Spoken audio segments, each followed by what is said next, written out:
and some are just bizarre.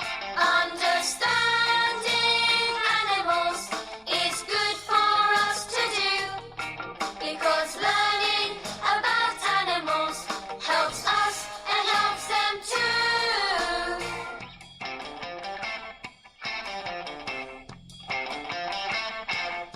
Some live in trees or in the sea, and some live where it's hot. Some are beautiful and some are cute, and some are, well, they're not. Understanding animals is good for us to do, because learning about animals helps us and helps them too.